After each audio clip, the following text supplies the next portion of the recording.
노인을 위한 나라는 없다라는 영화를 보면 그 영화 마지막 장면에 주인공은 은퇴를 앞둔 보안관입니다. 그 보안관이 아내에게 전날 밤 꾼 꿈 얘기를 하는 것으로 영화가 끝납니다. 그 꿈의 내용은 이 보안관이 나이가 많고 은퇴를 앞두게 됐는데 세상은 점점 악해져 가는 것 같다라는 내용입니다. 사람이 꿈을 꾸고 번민할 수 있다면 그것은 그 사람에게 양심이 있다는 증거가 됩니다. 왜냐하면 번민한다는 말은 감각의 세계에서 볼 수 없는 숨은 세계의 비밀을 느끼고 거기에 대해서 생각한다라는 뜻이 되기 때문입니다. 숨긴 세계가 눈에 보이는 세계보다도 더 나의 현실을 정확하게 진단하고 있다고 생각하기 때문에 내 눈으로 볼 수 없는 문제가 내가 볼 수 없는 숨겨진 세계가 드러날 때 그것이 내 현실을 더 정확하게 진단하고 있다고 생각을 하고 그 이유 때문에 번민하는 것입니다. 하나님을 모르는 사람은 자기가 알 수 없는 숨겨진 세계의 환란을 느끼게 될 때 두려움을 느끼고 구슬하든가 우상에게 제물을 바쳐서 염려스러운 현실을 예방하려고 할 것입니다. 실제로 우리 눈에 보이는 현실을 제대로 알려주지 못합니다. 그렇기 때문에 우리가 두려워하는 것입니다. 두려움이 실체가 없다라고 말을 하지만 그 두려움이 내 눈에 볼 수 없고 내가 미처 알지 못하는 숨겨진 세상에 존재하는 문제를 감지함으로 생긴 것이라고 생각을 한다면 사람은 두려워할 수밖에 없지요. 자기 아이가 평소에 평탄하게 학교를 다니는 줄로 알았는데 갑자기 담임 선생님에게 전화가 와서 어머니 한번 뵈야 되겠습니다 라고 말하면 모든 어머니는 겁을 냅니다. 우리 애가 학교를 잘 다니는 줄로 알았는데 그게 아닌가 보구나 하면서 염려를 하지요. 만일 건강검진을 받았는데 의사 선생님이 연락을 해서 결과에 대해 말씀드릴 게 있다라고 하면 근심할 것입니다.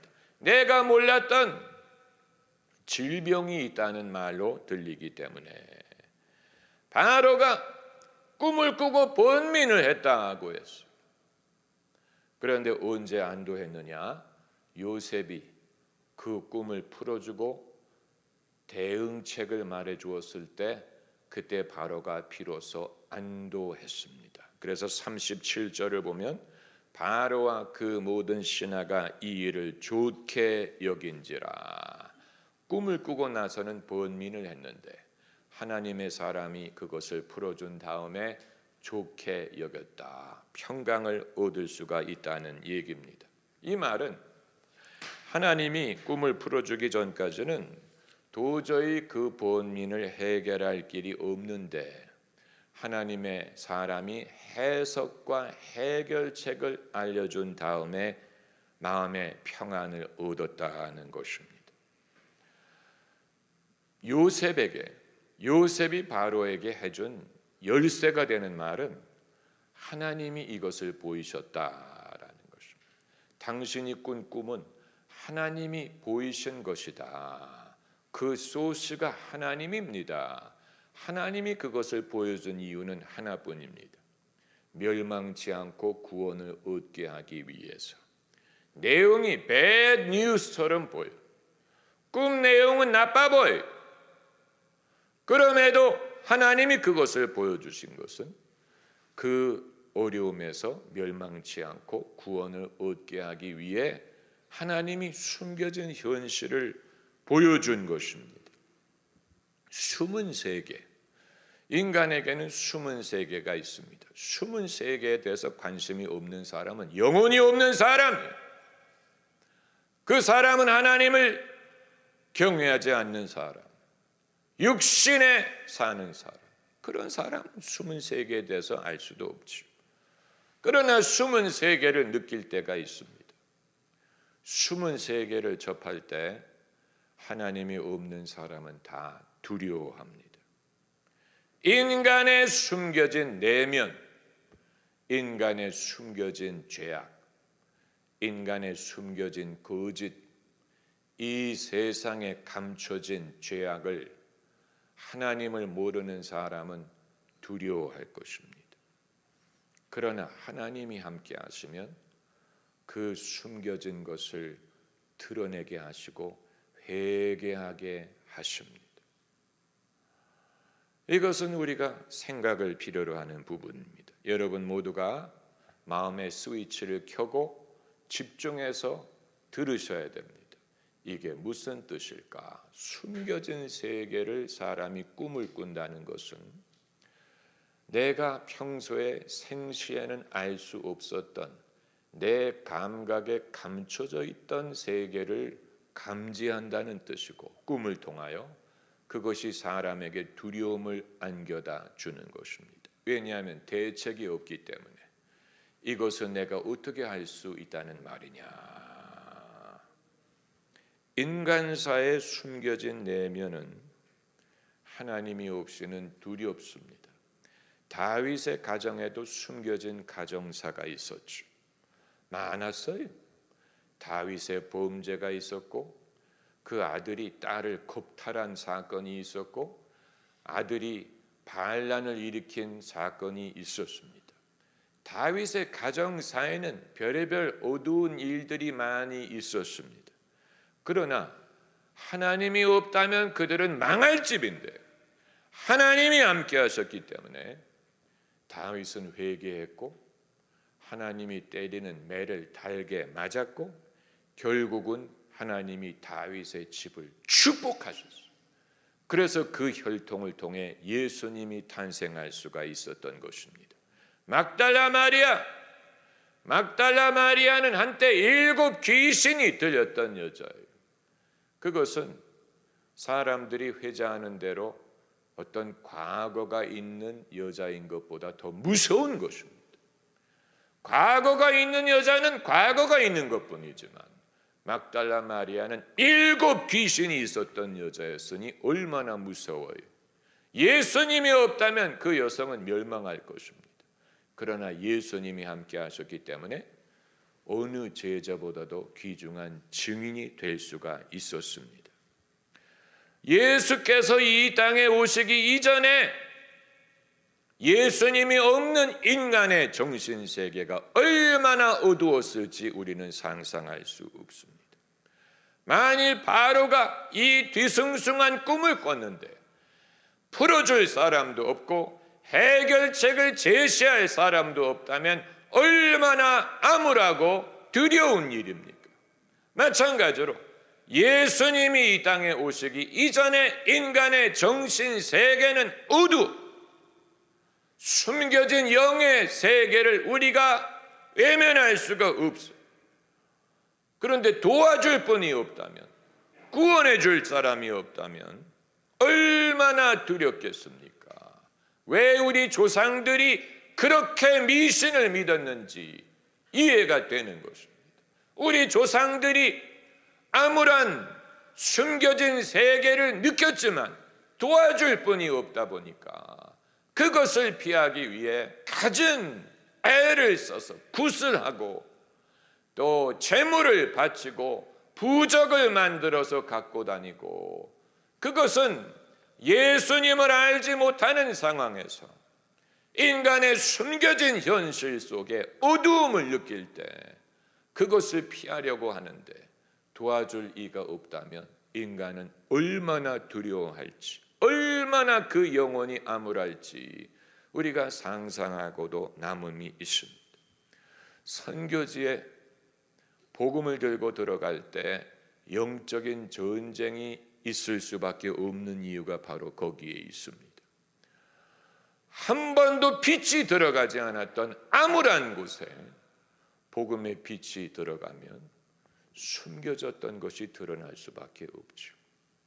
예수님이 거라사 지역에 가셨을 때 예수께서 그 귀신 들린 사람을 고쳐주기 위해서 가셨는지 아니면 그 지역에 복음을 전하기 위해 가셨는지는 알 수 없지만 예수님이 한 번도 가보신 적이 없는 지역에 예수님이 찾아가시니까 숨겨져 있던 군대 귀신이 정체를 드러내지 않습니까?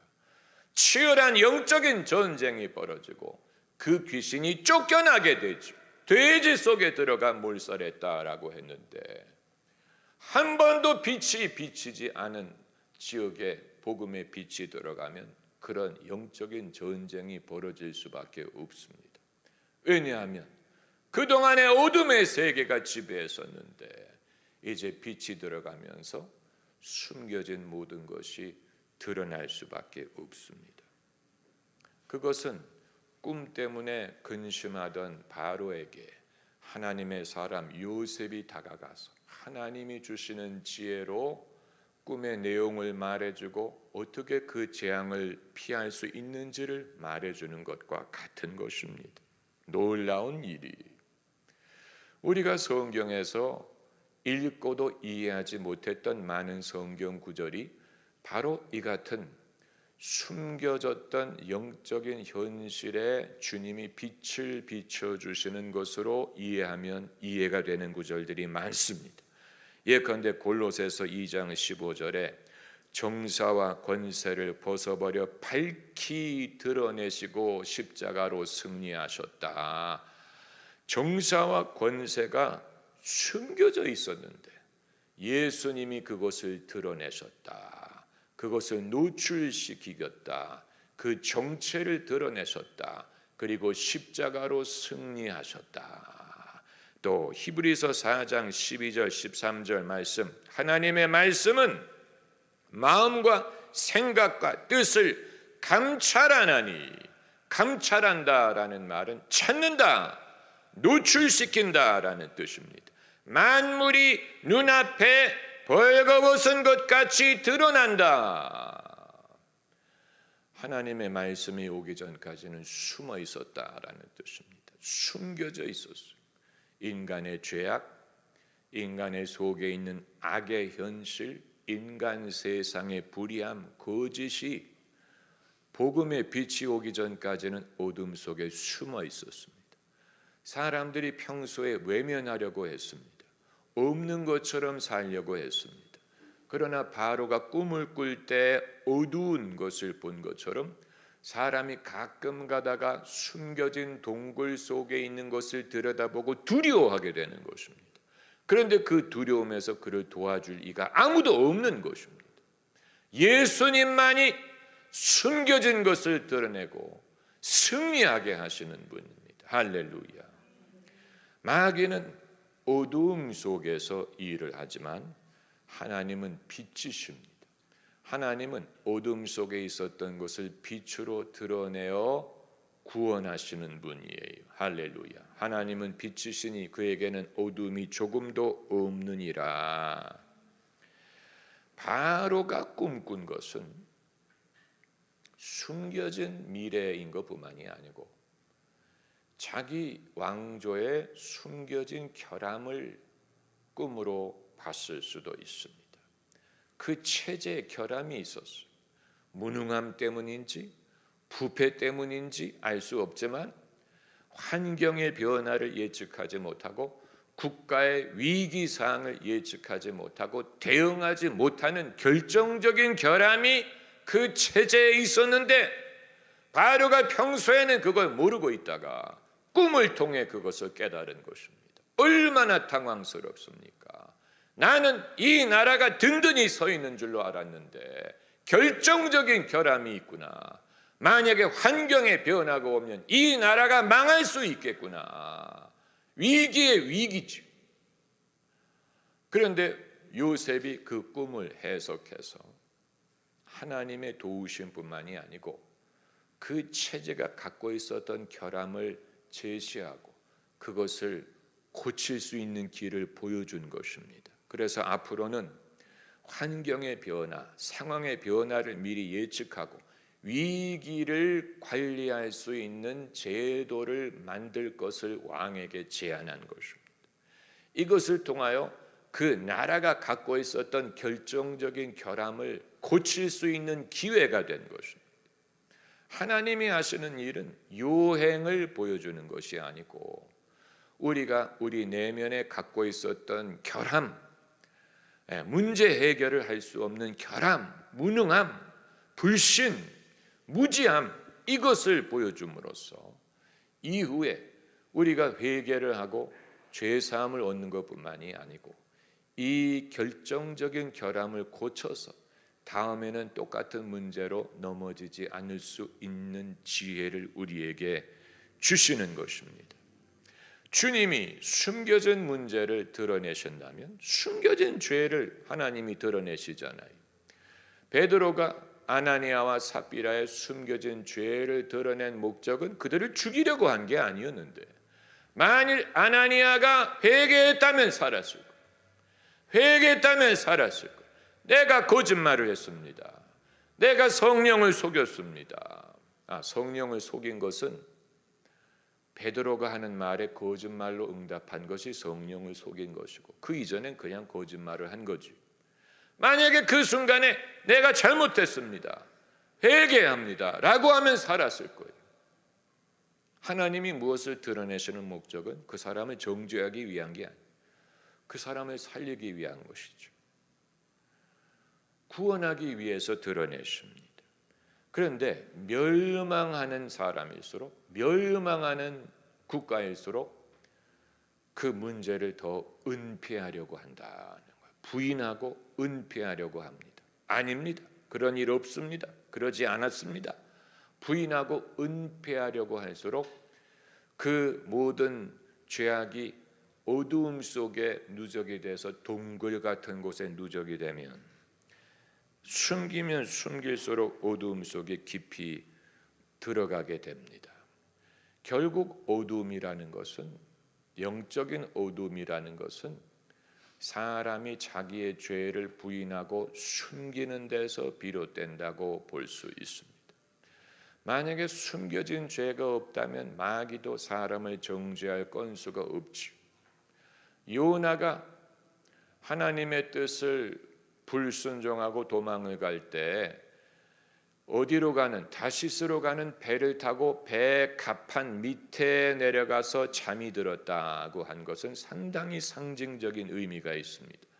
배 가장 낮은 깊은 곳에 내려가서 잠을 청한다는 말은 자신의 죄를 부인하고 감추고 은폐하려고 한다라는 뜻입니다. 만일 하나님이 풍랑을 일으켜서 자기의 죄를 인정하도록 할 때 만약에 요나가 부인했다면 요나는 멸망하고 하나님의 뜻을 이루지 못했을 것입니다. 그때 요나가 이거 내가 도망칠 수 없다, 은폐할 수 없다는 것을 알고 하나님 앞에 내 책임입니다, 하나님이 어떻게 하시든 나는 그것을 받겠다, 이렇게 해서 하나님이 다시 기회를 주신 것입니다. 하나님을 떠난 인간은 이 바로의 모습에서 하나님을 떠난 인간을 하나님이 버리지 않았다는 사실을 발견하게 됩니다. 할렐루야. 버렸다면 이 꿈을 주실 리가 없습니다. 하나님이 이 꿈을 주셨다는 말은 꿈을 해석할 사람이 있기 때문이고, 요셉이 애굽에 없었다면 바로가 이런 꿈을 꾸어도 아무 소용이 없죠. 말해줄 사람이 없는데 요셉이 있기 때문에 하나님이 요셉을 생각하고 바로에게 이 꿈을 꾸게 함으로 애굽을 살린 것뿐만이 아니고 왕조를 살리고 백성을 살리고, 그리고 요셉이 자신의 운명을 쫓아갈 수 있는 길이 열리지 않습니까? 꿈의 세계, 꿈의 세계가 우리가 뒤숭숭하게 여기는 이유는, 저는 꿈을 환영하지 않는다고 말씀을 드렸죠. 하나님이 저에게 말씀하실 일이 있다면 성경 말씀을 통해 성령의 감동으로 해 주십시오.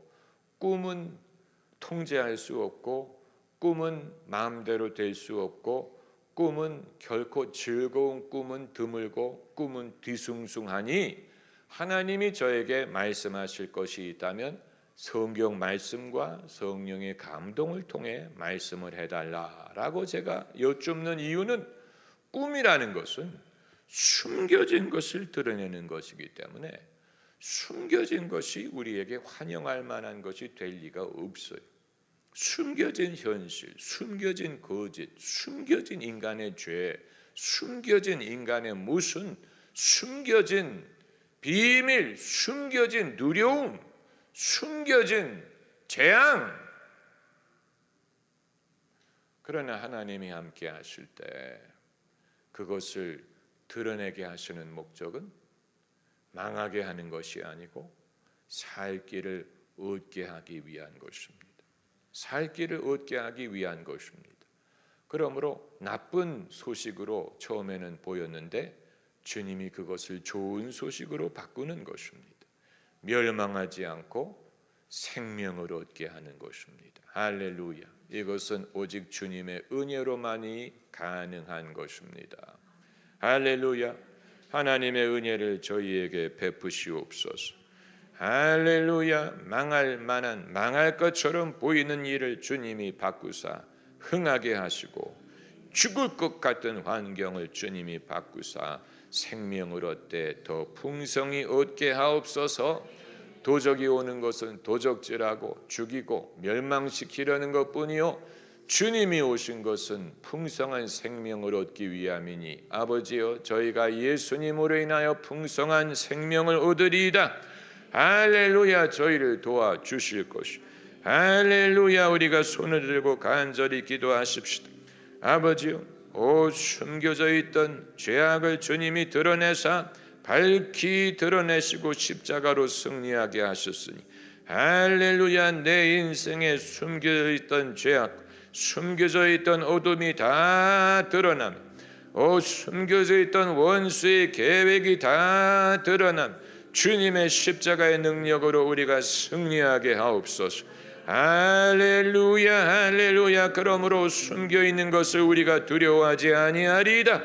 하나님은 빛이시니 할렐루야. 그 빛 앞에 그것을 이길 수 있는 것이 없나이다. 할렐루야. 할렐루야. 할렐루야. 할렐루야. 각자 기도하십시다.